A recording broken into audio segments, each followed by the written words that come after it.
ఓం శ్రీ పరమాత్మనే నమః.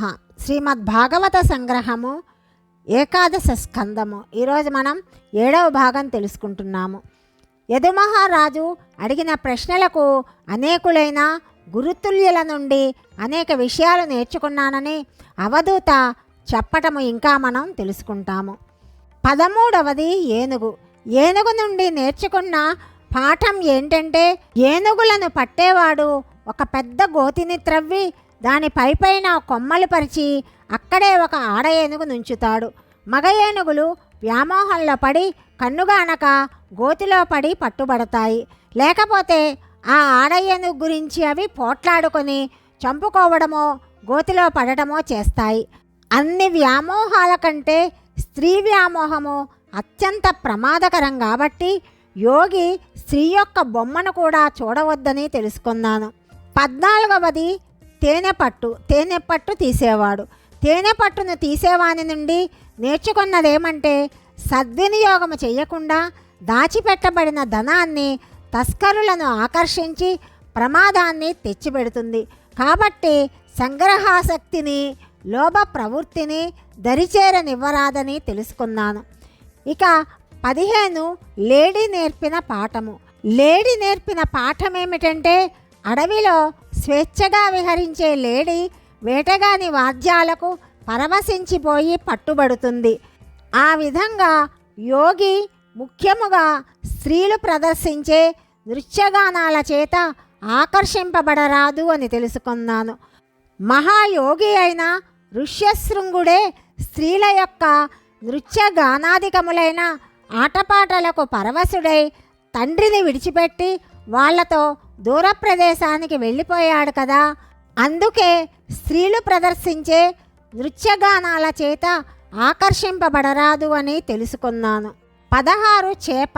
చేప జిహ్వ చాపల్యానికి లోనై గాలానికి ఉన్న ఎరను మృంగి ప్రాణం పోగొట్టుకోవడము తెలుసుకున్న యోగి దుర్జయమైన జిహ్వేంద్రియాన్ని జయించటము నేర్చుకోవాలని తెలుసుకున్నాను.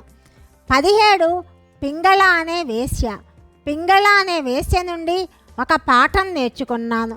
మిథిలా నగరం వాసిని అయిన ఆ వేశ్య ఒకనాటి రాత్రి బాగా అలంకరించుకొని వీధి గుమ్మం వద్ద నిల్చొని విటుల గురించి నిరీక్షిస్తుండేది. ఒకనాడు ధనాశ చేత ఇంకా గొప్ప ధనవంతుడైన విటుడు కావాలని వచ్చిన వారందరినీ తిరస్కరించి పంపేసింది. అర్ధరాత్రి దాటినా తనకు నచ్చిన ధనిక విటుడెవ్వరూ రాలేదు. ఆమె నిరాశ చెంది ఆలోచించసాగింది. ధనాశ చేత తాను చేస్తున్న పనేమిటి, అసలు తనకు ధనం ఎందుకు, ఈ పురుషులందరూ తమ సుఖం కోసం ఇచ్చే ఈ ధనం యొక్క విలువేమిటి, ఈ విధంగా ఆలోచించగా ఆమెకు వైరాగ్యం వచ్చేసింది. ఈ సుఖ సంపదలన్నీ తాత్కాలికమైనట్టివే, శాశ్వత ఆనందాన్నిచ్చేవాడు ఆ సర్వేశ్వరుడే. ఇప్పటికే కాలసర్పము నా వయస్సులోని చాలా భాగం కబళించి వేసింది. మిగిలిన అవకాశంలోనే జీవితాన్ని చక్కబెట్టుకోవాలి.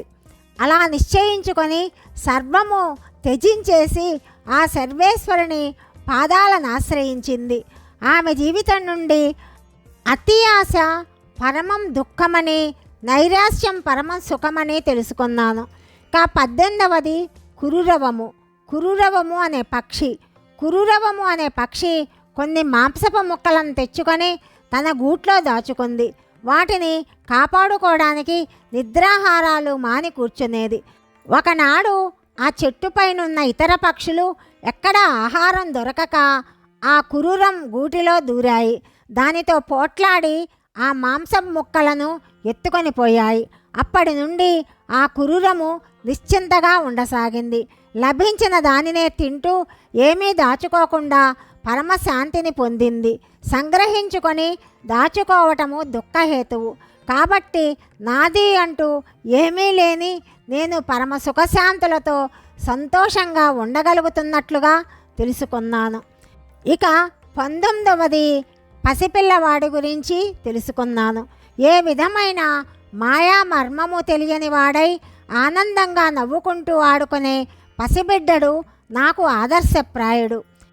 20వది ఒక కన్య. ఒక కన్య తన తల్లిదండ్రులు గ్రామాంతరం వెళ్ళున్న సమయంలో ఒంటరిగా ఉన్నప్పుడు ఇంటికి అతిథులు వచ్చారు. వంటకు బియ్యం సిద్ధంగా లేవు. ఆమె కొంచెం ధాన్యం దంపాల్సి ఉన్నది. పరిస్థితిని అతిథులు తెలుసుకోవద్దని ఆమె పెరటిలో ధాన్యం చేయసాగింది. గాజుల గలగల శబ్దం వినిపించరాదని ఆమె 2 గాజులు చేతులకు ఉంచి మిగిలిన వాటిని తీసేసింది. ఆ 2 గాజులు కూడా చిరు శబ్దాలు చేస్తుంటే ఒక్కొక్క గాజునే ఉంచుకొని పనిని ప్రశాంతంగా ముగించుకుంది. ఈ కన్య నుండి నేను తెలుసుకున్నది ఏంటంటే, ఎక్కువ మంది జనాలు ఉన్న చోట ధ్యానము కుదరదని, ఇద్దరున్నా మాట్లాడుకోవడం వలన ఏకాగ్రత కుదరదని, ఏకాంతమే ధ్యాన సిద్ధికి ఏకైక మార్గమని తెలుసుకున్నాను. ఇక 21 ఒక బోయేవాడు ఒక బాణాన్ని తయారు చేసుకుంటూ దాని యొక్క ములుకు సరిగా బిగింపబడిందో లేదో అని తన మనస్సు దృష్టి ఏకాగ్రపరిచి చూస్తున్నాడు. ఆ ప్రక్క నుండి ఆ దేశపు రాజుగారు వెళ్తున్నా వాడు దృష్టి మరల్చకుండా తన పనిలో నిమగ్నమై ఉండటం చూసి ఏకాంతమే కాదు, ఏకాగ్రత కూడా చాలా అవసరము అని తెలుసుకున్నాను. ఇక 22 సర్పము తన కోసము నివాసం తయారు చేసుకోదు. ఇతర జీవాలు చేసిన పుట్టలలోనూ రంధ్రాలలోనూ తలదాచుకుంటుంది. జనసంచారాన్ని వర్జించి ఏకాంతంగా సంచరిస్తుంది.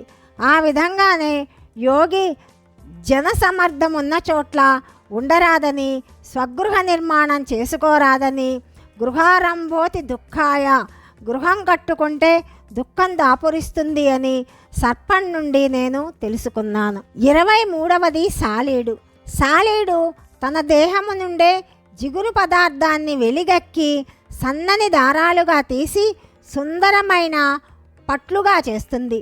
మళ్ళీ కొంతసేపటికి ఆ దారాలను తినేస్తుంది. ఈ సాలీడులాగానే పరమేశ్వరుడు తన నుండే విశ్వాన్ని వెలికితీసి మళ్ళీ కొంతకాలానికి దాన్ని తనలోనే ఉపసంహరించుకుంటాడని తెలుసుకున్నాను.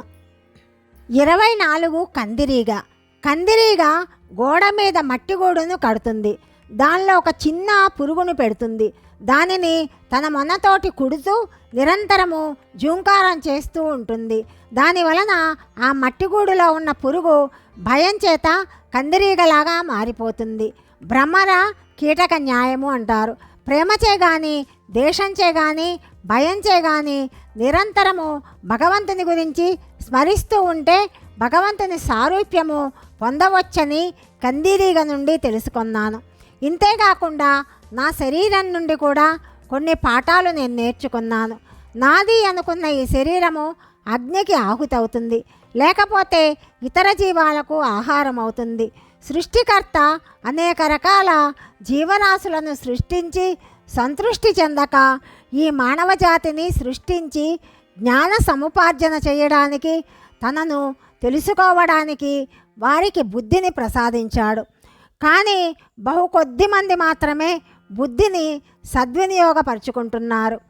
అధిక సంఖ్యాకులు శరీరానికి, ఇంద్రియాలకు, మనస్సుకు సంబంధించిన వ్యక్తుల గురించి, వస్తువుల గురించి, విషయాల గురించి తమ అమూల్యమైన మానవ జన్మను దుర్వినియోగము చేసుకుంటున్నారు. వృక్షాలు తమ జీవితకాలంలోనే అనేకమైన బీజాలను ఉత్పత్తి చేసి మళ్ళీ వృక్షాలై పుడతాయి. మానవుడు కర్మబీజాలను ఉత్పత్తి చేస్తూ ఆ కర్మఫలానుభవం గురించి జన్మలెత్తుతూ ఉంటాడు. అందుచేత ఇంద్రియాలను తృప్తిపరిచే కర్మలను చేయకుండా ఏ పవిత్ర కార్యం చేయడానికి ఈ శరీరం ఇవ్వబడినదో ఆ శరీరము పతనం కాకముందే ఆ పవిత్ర కార్యాన్ని నెరవేర్చాలి. దేహాభిమానాన్ని విడిచిపెట్టాలి. వివేక వైరాగ్యాలను సాధించాలి. పరిపూర్ణ జ్ఞానంతో ఆ పరమాత్మ సాయుధ్యాన్ని పొందాలి అని తెలుసుకున్నాను. రాజా, నేను ఇప్పుడు చెప్పిన గురువుల నుండి, నా శరీరం నుండి నేర్చుకున్న పాఠాలను నిజ జీవితంలో అవలంబిస్తున్నాను. నాకు ఇప్పుడు సంపూర్ణ వైరాగ్యము అబ్బింది. నేను అనే భావము ఇప్పుడు నా మనసులో లేదు. నాది అనే ప్రసక్తే లేదు. ఎలాంటి కోరికలు లేవు. అందుచేతనే నేను ప్రశాంతంగా, ఆనందంగా ప్రకాశిస్తున్నట్లుగా మీకు కనిపిస్తున్నాను.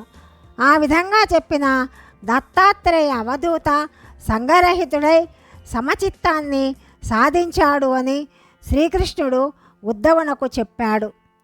బద్ధులు, ముక్తులు, భక్తులు గురించి తదుపరి భాగంలో తెలుసుకుందాం.